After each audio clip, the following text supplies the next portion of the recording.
find out who Vice President Harris is picking as her running mate. This against former President Donald Trump. Here's a list of the potential picks. Over the weekend, she reportedly met with Senator Mark Kelly and Governors Josh Shapiro and Tim Walz. The poll showed Trump with a lead that's now below 1%, a big difference from the lead he had over President Biden. That was just a few weeks ago. To discuss where the race stands, we are joined by our panel of undecided voters: Democrat Rhonda Fulgenetti, Republican Mitch Robson, and Independent Daryll Triplett.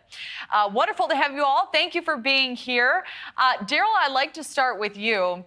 In your view, which potential VP pick would add the most momentum, do you think, to the Harris ticket? Who would earn your vote? You know, at this point, on the Harris ticket, you know, with the things that's been going on, her campaign to me looks like a bunch of buffoons, and I'm very serious when I say that. Well, when you're talking about Kamala's staff and the Democratic Party, even with the pick with her, to me as a citizen, it just seems to be a very lazy pick, like low-hanging fruit. And, you know, that's why a lot of people are, in my opinion, are leaving the Democratic Party and exploring other things. And, you know, at this point, you know, with me, I mean, they could have picked, you know, anybody for a presidential candidate. They could have picked Miss Rachel with a running mate of Dorothy the dinosaur from the Wiggles, for all I care. At this point, like I said, the way that they did with the whole Megan Thee Stallion thing coming out on the campaign trail, and just the whole buffoonery stuff with that. And I'm not saying that the entertainers are doing their jobs. Okay, it's the pick of her campaign staff, which allowed all this to go on, is a clear picture to me that, hey, you're missing a boat if you're trying to appeal to the Black vote. You're missing a boat. That is not the way to do it. And, you know, I think it's dehumanizing to women. I think it's dehumanizing to people of color that her campaign picked that there. And, you know, I'm just very, very, very disappointed with her, just the way that she came out with the whole thing. So right now with Kamala Harris, you know, I am just not feeling this here. I mean, it's just you know, if I was her, I would fire my whole campaign staff and start all over. And we need a president that's going to address the serious issues of the country today and really address our concerns. Daryll, what was the move that made you feel the most that way as you watched her campaign unfold, as you watched some of these announcements? Was there a single moment where something went off in your head and you said, enough's enough? The booty clapping from Megan Thee Stallion, you know, and it was just the rappers that was on there that, you know, and I think that, yes, that is their job to do that. And I'm not upset with Megan Thee Stallion. I'm not upset with any of the rappers. What I'm upset with is Harris's choice. If you're making a choice like this, you're already the vice president of the United States and you're running for the highest office of the land and you're making ridiculous choices like this, then what is to come in the future? And if you say you didn't know that they were going to be on there, which I wouldn't believe that, then you're incompetent then. So again, it takes us right back to the thing is we need a president who is serious about this country, who's going to address the concerns of the people of this country and not be taken like a freaking joke to the rest of the world. All right, Daryll, thank you for that. Rhonda, I'll turn to you next. So I'm curious, do you think there is a VP pick that may work to counteract some of that messaging? Who do you believe would be the strongest pick and may work to earn your vote? Hi, good morning, Kelly. How are you? Hi, gentlemen. I really am hoping and rooting that tomorrow in Philadelphia we have Josh Shapiro, the governor of Pennsylvania, on the ticket. I unfortunately disagree with our co-panelists here. I don't think anybody's doing anything buffoonery. I really think that at this point in time, both sides are trying to do the best they can to put their best foot forward. And the question is, do you like what they're presenting, right? And I think on the Democratic side, I think if Kelly gets picked, I mean, these aren't like little candidates. These aren't small people. You know, Kelly is literally an American hero and has done so much for this country with him and his wife.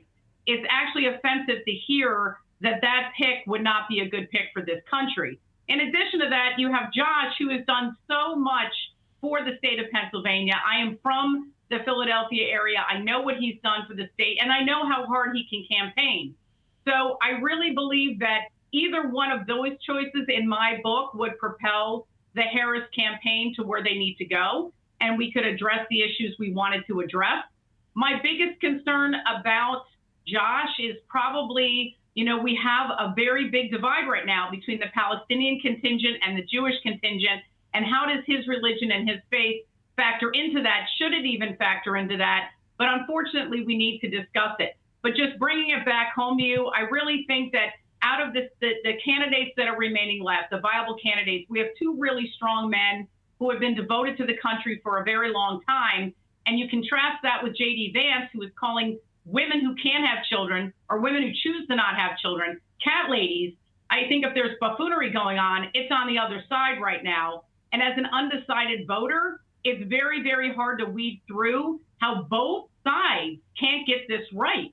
How do we not have this right at this point in the campaign? It's actually ridiculous to think about what's gone on in the last month.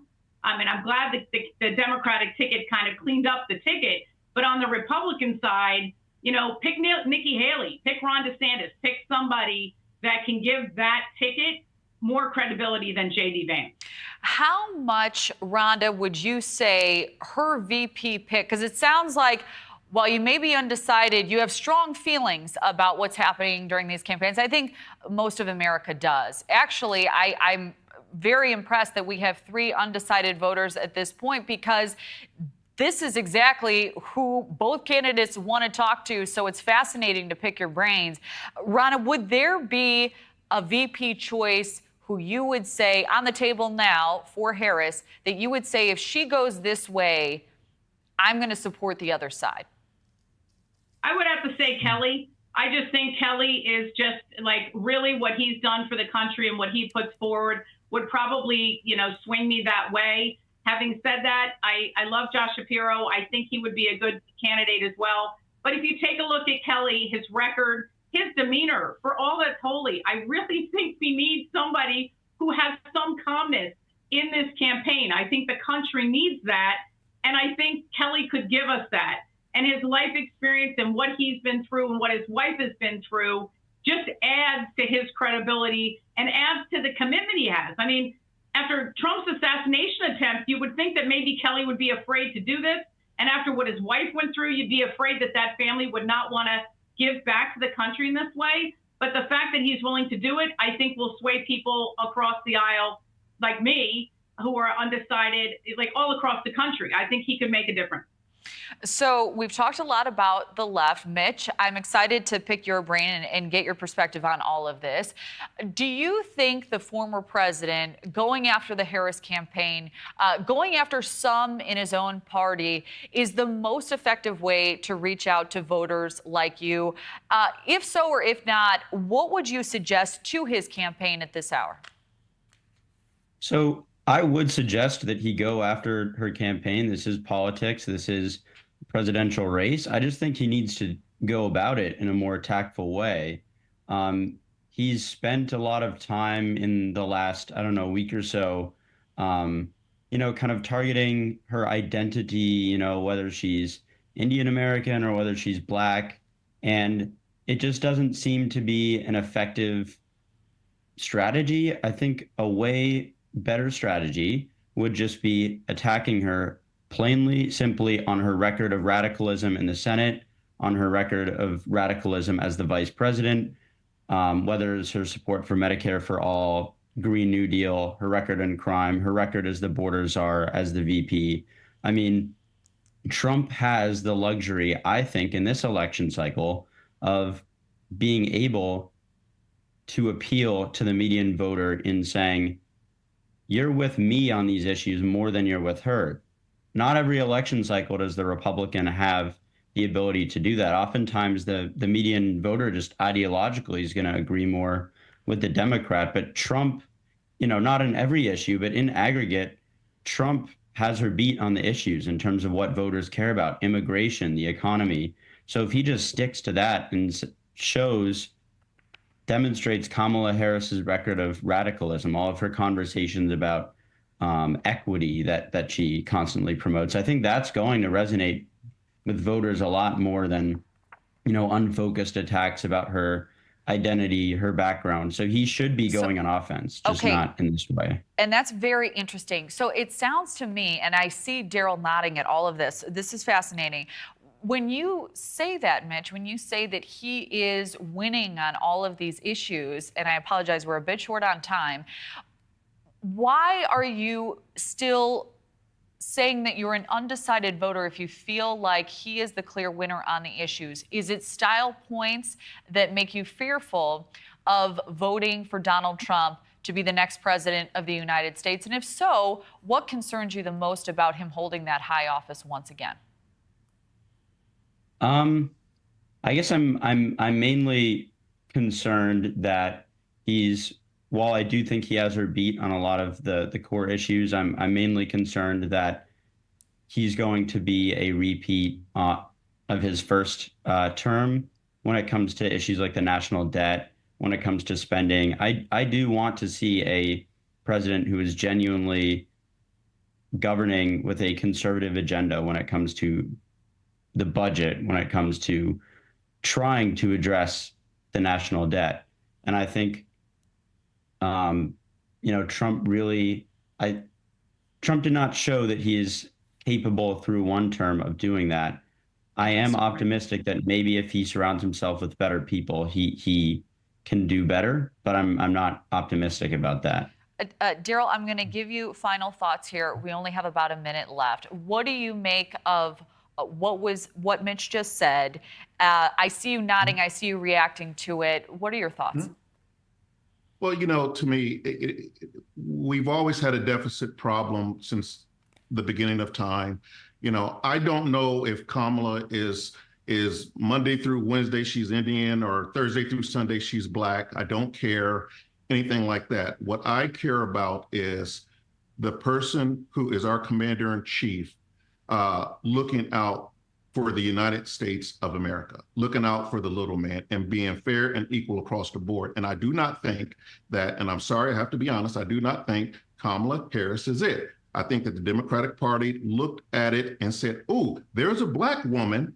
Let's throw her in because I think she's the only one that could be able to possibly beat Trump. And then not looking at it as, would she be a good fit for the people, the taxpayers of the United States of America? Yeah, there is some room for Trump to improve on, absolutely. But in whole, as being an undecided voter, I could tell you right now, she doesn't have my vote yet. And I don't know that she will. Oh, these conversations are so eye-opening. I wish we had more time. Rhonda, Mitch, Daryll, thank you all for joining us. We hope to see you again soon.